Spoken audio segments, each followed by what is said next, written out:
ಗುಜರಾತ್, ಪಂಜಾಬ್ ಇದೆಲ್ಲವೂ ಕೂಡ ಒಂದು ಅಪ್ಡೇಟ್ ಲಭ್ಯವಾಗ್ತಾ ಇದೆ. ಇನ್ನು ಜಮ್ಮುವಿನ ರಜೌರಿಯಲ್ಲಿ ಮಿಸೈಲ್ಗಳ ಸುರಿಮಳೆನೇ ಆಗ್ತಾ ಇದೆ. ಪಾಕಿಸ್ತಾನ ನಿರಂತರವಾಗಿ ಗುಂಡಿನ ಸುರಿಮಳೆಗೈತಾ ಇದೆ. ಕಂಟಿನ್ಯೂಸ್ ಫೈರಿಂಗ್ ಆಗ್ತಾ ಇದೆ, ಕ್ರಾಸ್ ಫೈರಿಂಗ್. LOC ಬಳಿ ಭಾರತ ಮತ್ತು ಪಾಕಿಸ್ತಾನದ ಗಡಿ ಇಲ್ಲಿ ದಾಳಿ ಆಗ್ತಾ ಇರೋದು, ಕಂಟಿನ್ಯೂಸ್ ಫೈರಿಂಗ್ ಆಗ್ತಾ ಇದೆ. ಇನ್ನೂ ಕೂಡ ಬುದ್ಧಿ ಕಲ್ತಿಲ್ಲ ಪಾಕಿಸ್ತಾನ, ಇನ್ನೂ ಕೂಡ ಬುದ್ಧಿ ಕಲ್ತಿಲ್ಲ. ಇದಕ್ಕೆ ಏನು ಹೇಳಬೇಕು ಈ ಪಾಪಿ ರಾಷ್ಟ್ರಕ್ಕೆ? ಗುಂಡಿನ ಸುರಿಮಳೆಯನ್ನ ಸುರಿಸ್ತಾ ಇದೆ ನಿರಂತರವಾಗಿ ಪಾಕಿಸ್ತಾನ. ಭಾರತ ಮತ್ತು ಪಾಕಿಸ್ತಾನದ ಗಡಿ LOC ಬಳಿ ಈ ರೀತಿ ದಾಳಿ ಆಗ್ತಾ ಇದೆ. ಪ್ರಚೋದನೆ ಮಾಡುವಂತ ಕೆಲಸವನ್ನ ಪಾಕಿಸ್ತಾನ ಇನ್ನೂ ಬಿಟ್ಟಿಲ್ಲ, ಇನ್ನೂ ಬುದ್ಧಿ ಕಲ್ತಿಲ್ಲ, ಕಲ್ತ ಹಾಗೆ ಕಾಣಿಸ್ತಾ ಇಲ್ಲ. ಇನ್ನು ಎಷ್ಟರ ಮಟ್ಟಿಗೆ ನಾಶ ಆಗಬೇಕೋ ಗೊತ್ತಿಲ್ಲ. 100% ನಾಶ ಆದ್ಮೇಲೆ ಬಹುಶಃ ಪಾಕಿಸ್ತಾನಕ್ಕೆ ಒಂದು ಐಡಿಯಾ ಬರುತ್ತೆ, ಓ ತಪ್ಪು ಮಾಡಿಬಿಟ್ಟೆ, ಭಾರತ ಅನ್ನುವಂಥ ದೇಶದ ಮೇಲೆ ಹೋಗಿ ನಾನು ತಪ್ಪು ಮಾಡಿದೆ ಅನ್ನುವಂಥ ಒಂದು ಕಲ್ಪನೆ ಬಹುಶಃ ನಾಶ ಆದ್ಮೇಲೆ ಪಾಕಿಸ್ತಾನಕ್ಕೆ ಬರ್ಬೋದು. ನಾಶ ಅಂದ್ರೆ ಯಾವ ರೀತಿ? ಈಗ ನಾವು ಯಾವ ರೀತಿ ಇಸ್ರೇಲ್ನಲ್ಲಿ, ಗಾಜಾ ಪಟ್ಟಿಯಲ್ಲಿ, ಯುಕ್ರೇನ್ನಲ್ಲಿ, ರಷ್ಯಾದಲ್ಲಿ ನೋಡ್ತಾ ಇದ್ದೀವೋ, ಅಂದ್ರೆ ಆ ಸೂಪರ್ ಪವರ್ ರಾಷ್ಟ್ರಗಳು ಆ ದುಷ್ಟಶಕ್ತಿಗಳ ಮೇಲೆ ದಾಳಿ ಮಾಡಿ ಯಾವ ರೀತಿ ಅದನ್ನ ಇಂಟು ರಬಲ್ಸ್ ಅಂತ ಹೇಳ್ತಾರೆ ಇಂಗ್ಲಿಷ್ನಲ್ಲಿ, ಅಂದ್ರೆ ಸರ್ವನಾಶ, ಪಳಿಯುಳಿಕೆ, ಆ ಗತಿಗೆ ಬಂದಂತಹ ಸಂದರ್ಭದಲ್ಲಿ ಮಾತ್ರನೇ ಪಾಕಿಸ್ತಾನಕ್ಕೆ ಗೊತ್ತಾಗೋದು ಬಹುಶಃ ಓ ಓಕೆ ತಪ್ಪಾಗಿದೆ. ಬಟ್ ಆ ಟೈಮ್ನಲ್ಲಿ ಆಗಲೇ ಇಟ್ ಇಸ್ ಟೂ ಲೇಟ್. ಪಾಕಿಸ್ತಾನಕ್ಕೆ ಕಂಪ್ಲೀಟ್ ಆಗಿ ಕಾಲ ಮಿಂಚಿ ಹೋಗಿರುತ್ತೆ. ಪಾಕಿಸ್ತಾನ ಆ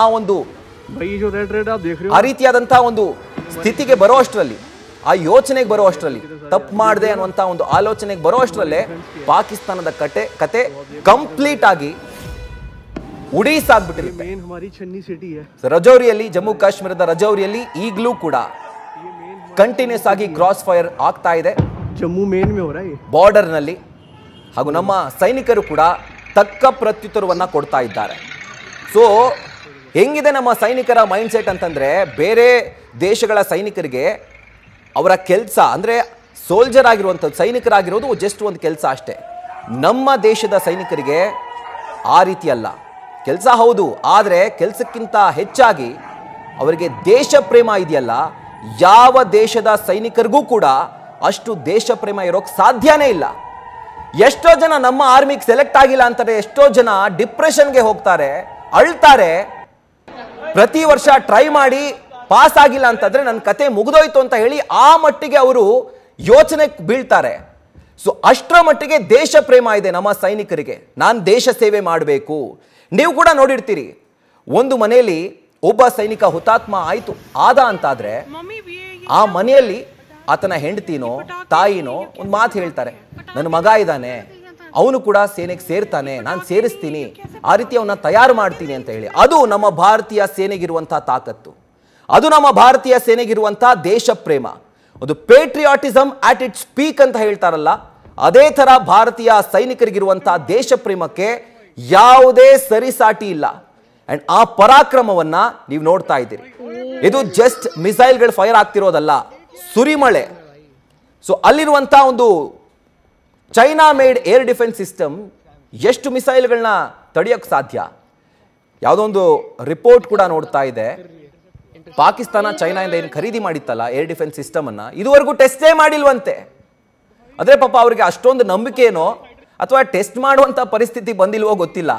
ಬಟ್ ಈಗ ಯುದ್ಧ ಕಾಲ ಶಸ್ತ್ರಾಭ್ಯಾಸ ಅಂತಾರಲ್ಲ, ಆ ರೀತಿ ಯಾವಾಗ ಏರ್ ಡಿಫೆನ್ಸ್ ಸಿಸ್ಟಮ್ ಅನ್ನ ಅವರು ಆನ್ ಮಾಡಿದ್ರೋ ಆ ವರ್ಕೇ ಆಗಿಲ್ಲ. ಸೊ ಹೀಗಾಗಿ ಇಂಥ ದುಸ್ಥಿತಿಗೆ ಪಾಕಿಸ್ತಾನ ಸಿಕ್ಕೊಂಡಿದೆ. ಇನ್ನು ಪಾಕಿಸ್ತಾನದ ಮತ್ತೊಂದು ನಗರದಲ್ಲಿ ದೊಡ್ಡ ಧಮಾಕ, ಅಂದ್ರೆ ನಮ್ಮ ಭಾಷೆಯಲ್ಲಿ ಹೇಳಬೇಕು ಅಂದ್ರೆ ದೀಪಾವಳಿ. ಬಹವಲ್ ನಗರ ಕೆಂಟ್ನಲ್ಲಿ ಭಾರೀ ಸ್ಫೋಟದ ಸದ್ದು ಕೇಳಿ ಬಂದಿದೆ. ಇನ್ನು ಇಂಥ ದೊಡ್ಡ ಪ್ರಮಾಣದಲ್ಲಿ, ದೊಡ್ಡ ಮಟ್ಟದಲ್ಲಿ ಸೌಂಡ್ ಕೇಳಿದ ತಕ್ಷಣ ಜನ ಮನೆಯಿಂದ ಓಡೋಡಿ ಬಂದಿದ್ದಾರೆ. ಆದ್ರೆ ಅಲ್ಲಿನ ಸ್ಥಳೀಯ ಆಡಳಿತ ಮನೆಯಿಂದ ಯಾರು ಆಚೆ ಬರಬೇಡಿ, ಮನೆಗಳಲ್ಲಿ ಇರುವಂತಹ ಲೈಟನ್ನು ಆಫ್ ಮಾಡಿ ಅಂತ ಹೇಳಿ ಮಸೀದಿಗಳು ಹಾಗೂ ಆಡಳಿತ, ಮಸೀದಿಗಳ ಮೂಲಕ ಈ ಒಂದು ಅನೌನ್ಸ್ಮೆಂಟ್ ಅನ್ನ ಮಾಡಲಾಗ್ತಾ ಇದೆ. ಒಂದು ದೊಡ್ಡ ಧಮಾಕ ಮತ್ತೊಂದು ಸರ್ತಿ. ಭಾರತೀಯ ಸೇನೆ ಬಹುಶಃ ಇವತ್ತು ಆರಾಮಾಗಿ ನಿದ್ರೆ ಮಾಡಲ್ಲ. ಯಾವಾಗ ಆರಾಮಾಗಿ ನಿದ್ರೆ ಮಾಡುತ್ತೆ ಅಂತಂದ್ರೆ, ಈ ಪಾಪಿ ರಾಷ್ಟ್ರವನ್ನ ಧ್ವಂಸ ಮಾಡಿ ಯಾರು ಇಲ್ಲಿಲ್ಲ, ಇನ್ಯಾರು ಉಳಿಯೋದಕ್ಕೆ ಸಾಧ್ಯನೇ ಇಲ್ಲ ಅನ್ನುವಂಥ ಒಂದು ಮೈಂಡ್ ಸೆಟ್ ನಮ್ಮ ಸೈನಿಕರಿಗೆ ಬಂದ ಮೇಲೆ ಅಷ್ಟೇ ಬಹುಶಃ ಅವರು ಇದನ್ನ ನಿಲ್ಲಿಸಬಹುದು ಅನ್ಸುತ್ತೆ. ಒಂದು ಕಡೆ ಬಾರ್ಡರ್ನಲ್ಲಿ ನಮ್ಮ ದೇಶದ ಸೈನಿಕರನ್ನ ಪ್ರಚೋದಿಸುವಂತ ಕೆಲಸವನ್ನ ಪಾಕಿಸ್ತಾನ ಮಾಡ್ತಾ ಇದೆ. ಮತ್ತೊಂದು ಕಡೆಯಲ್ಲಿ ಅಷ್ಟೇ ಪರಿಪ್ರಮಾಣದಲ್ಲಿ, ಇನ್ಫ್ಯಾಕ್ಟ್ ಅದಕ್ಕಿಂತ ಒಂದು 2 ಪಟ್ಟು 3 ಪಟ್ಟು ದೊಡ್ಡ ಮಟ್ಟದಲ್ಲಿ ನಮ್ಮ ಭಾರತೀಯ ಸೇನೆ ಕೂಡ ಅದಕ್ಕೆ ತಕ್ಕ ಪ್ರತ್ಯುತ್ತರವನ್ನು ಕೊಡ್ತಾ ಇದೆ. ಒಂದು ಕಡೆ ಲ್ಯಾಂಡ್ ಆರ್ಮಿ, ನಮ್ಮ ಭಾರತೀಯ ಸೇನೆಯ ಸೈನಿಕರು ಬಾರ್ಡರ್ನಲ್ಲಿ ನಿಂತ್ಕೊಂಡು BSF ಇರಬಹುದು ಅಥವಾ ಬೇರೆ ಬೇರೆ ಒಂದು ಟ್ರೂಪ್ಗಳ ಸೈನಿಕರಿರ್ಬೋದು, ಎಲ್ಲರೂ ಕೂಡ ಕ್ರಾಸ್ ಫೈರಿಂಗ್ ಅನ್ನ ಸಮರ್ಥವಾಗಿ ಎದುರಿಸ್ತಾ ಇದ್ದಾರೆ, ತಕ್ಕ ಪ್ರತ್ಯುತ್ತರವನ್ನು ಕೊಡ್ತಾ ಇದ್ದಾರೆ. ಮತ್ತೊಂದು ಕಡೆಯಲ್ಲಿ ವಾಯುಪಡೆ, ನೌಕಾಪಡೆ ಕೂಡ ಯಾವ ರೀತಿ ರಿಟಾಲಿಯೇಟ್ ಮಾಡಬೇಕು ಅದೇ ಥರ ಒಂದು ಪ್ರಾಪರ್ ರಿಟಾಲಿಯೇಷನ್ ಅನ್ನು ಕೊಡ್ತಾ ಇದೆ. INS ವಿಕ್ರಾಂತ್ ಬಗ್ಗೆ ಹೇಳಬೇಕು. INS ವಿಕ್ರಾಂತ್ನಲ್ಲಿ ಇದ್ದಂಥ ಫೈಟರ್ ಜೆಟ್ಗಳು ಕಾರ್ಯವನ್ನು ಆರಂಭಿಸಿದಾವೋ ಇಲ್ವೋ ಗೊತ್ತಿಲ್ಲ, ಆದರೆ ಅದ್ರ ಪಕ್ಕದಲ್ಲಿ INS ಕೋಲ್ಕತ್ತಾ ಅನ್ನುವಂಥ ಮತ್ತೊಂದು ವಾರ್ಶಿಪ್ ಇದೆ. ಸೊ ಅದರಿಂದ ಸಿಡಿದಂತಹ ಮಿಸೈಲ್ನಿಂದ ಕರಾಚಿಯ ಪೋರ್ಟೆ ಚಿತ್ರ ಬಿಗ್ಗೆಸ್ಟ್ ರೆವೆನ್ಯೂ ಅನ್ನ ತಂದುಕೊಡ್ತಾ ಇದ್ದಂಥ ಕರಾಚಿ ಪೋರ್ಟ್ ಇದು ಪಾಕಿಸ್ತಾನಕ್ಕೆ. ನಮ್ಮ ದೇಶದಲ್ಲಿ ಈಗ ಮುಂಬೈ ಹೆಂಗಿದೆಯೋ ಅಂದರೆ economical capital of the country, ಅದೇ ಥರ ವಾಣಿಜ್ಯ ನಗರಿ ಮುಂಬೈ ಅಂತ ಏನು ಕರಿತೀವಿ, ಪಾಕಿಸ್ತಾನದ ಕರಾಚಿ ಕೂಡ ಪಾಕಿಸ್ತಾನಕ್ಕೆ ಒಂದು ರೀತಿ ವಾಣಿಜ್ಯ ನಗರಿ, ಜೊತೆಗೆ ದೊಡ್ಡ ಪೋರ್ಟ್. ಪಾಕಿಸ್ತಾನದಲ್ಲಿರುವಂತಹ ಒಂದು ದೊಡ್ಡ ಪೋರ್ಟ್ ಕರಾಚಿ. ಸೊ ಕರಾಚಿ ಕೂಡ ಈಗ ಧ್ವಂಸ ಆಗಿದೆ. ಲಾಹೋರ್ ಮಾರ್ಕೆಟ್ ಚಿಂದಿ ಆಗಿದೆ. ದೃಶ್ಯಗಳಲ್ಲಿ ಕೂಡ ನೀವು ನೋಡಿರ್ತೀರಿ.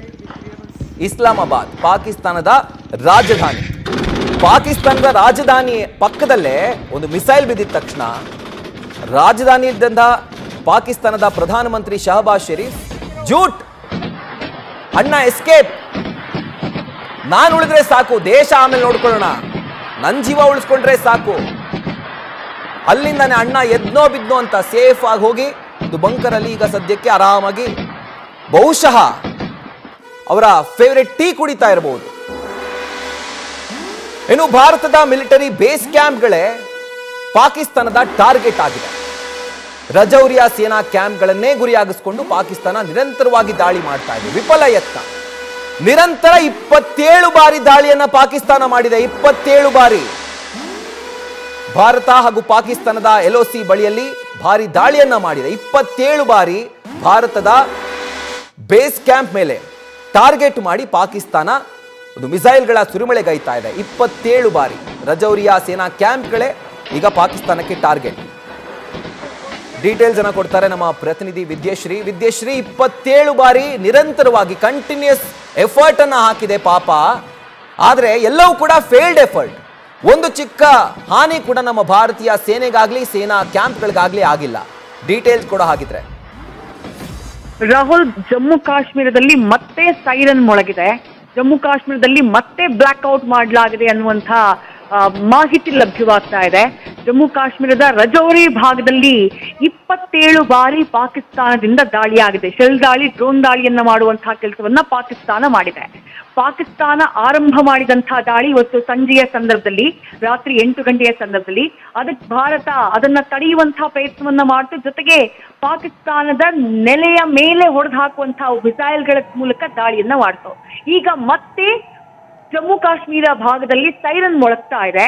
ಜಮ್ಮು ಕಾಶ್ಮೀರದಲ್ಲಿ ಬ್ಲಾಕ್ಔಟ್ ಅನ್ನ ಮಾಡಲಾಗಿದೆ ಮತ್ತೊಮ್ಮೆ. ಅದರ ಜೊತೆಗೆ ಸಿಗ್ತಾ ಇರುವಂತಹ ಮಾಹಿತಿ ಏನು ಅಂದ್ರೆ, ನಮ್ಮ ಪ್ರತಿನಿಧಿ ಜಗದೀಶ್ ಆಲ್ರೆಡಿ ಜಮ್ಮು ಕಾಶ್ಮೀರದಲ್ಲಿದ್ದಾರೆ, ಅವರು ಜಮ್ಮು ಪ್ರಾಂತ್ಯದಲ್ಲಿದ್ದಾರೆ. ಅವರಿರುವಂತಹ ಕಟ್ಟಡ, ಅವರು ನಮಗೆ ಕಳಿಸ್ತಾ ಇರುವಂತಹ ಸಂದೇಶ, ಅವರಿರುವಂತಹ ಕಟ್ಟಡ ಕೂಡ ಶೇಕ್ ಆಗ್ತಾ ಇದೆಯಂತೆ. ಅಂದ್ರೆ ಪಾಕ್ ಮಾಡ್ತಾ ಇರುವಂತಹ ದಾಳಿಗೆ ಭಾರತ ಪ್ರತಿ ದಾಳಿಯನ್ನ ಮಾಡ್ತಾ ಇದೆ. ಭಾರತ ಅವರ ಡ್ರೋನ್ಗಳನ್ನ, ಅವರ ಮಿಸೈಲ್ಗಳನ್ನ ತಡೆಯುವಂತಹ ಕಾರ್ಯಾಚರಣೆಯಲ್ಲಿ ಮತ್ತೆ ನಿರತವಾಗಿದೆ. ಭಾರತದ ಆಕಾಶ್ ಏರ್ ಡಿಫೆನ್ಸ್ ಸಿಸ್ಟಮ್, ಭಾರತದ S-400 air defence system again in active mode. ಅವರ ಯಾವುದೇ ಮಿಸೈಲ್, ಅವರ ಯಾವುದೇ ಡ್ರೋನ್ ಭಾರತದ ಮಣ್ಣನ್ನ ರೀಚ್ ಆಗೋದಕ್ಕೂ ಮೊದಲೇ ಆಗಸದಲ್ಲೇ ಅವನ್ನ ಉಡೀಸ್ ಮಾಡುವಂತ, ಆಗಸದಲ್ಲೇ ಅವನ್ನ ಧ್ವಂಸ ಮಾಡುವಂತ ಕೆಲಸ ಆಗ್ತಾ ಇದೆ. ಅಂದ್ರೆ ಈ ಯುದ್ಧ ಇಲ್ಲಿಗೆ ನಿಂತಿಲ್ಲ, ಈ ದಾಳಿ ಪ್ರತಿ ದಾಳಿಯ ಸರಣಿ ಇದೆಯಲ್ಲ, ಇದು ಸ್ಟಾಪ್ ಆಗಿಲ್ಲ ರಾಹುಲ್. ನ್ಯೂಸ್ ಫಸ್ಟ್, ನಿರ್ಭೀತಿಯಿಂದ ನಿಮ್ಮ ಪರವಾಗಿ.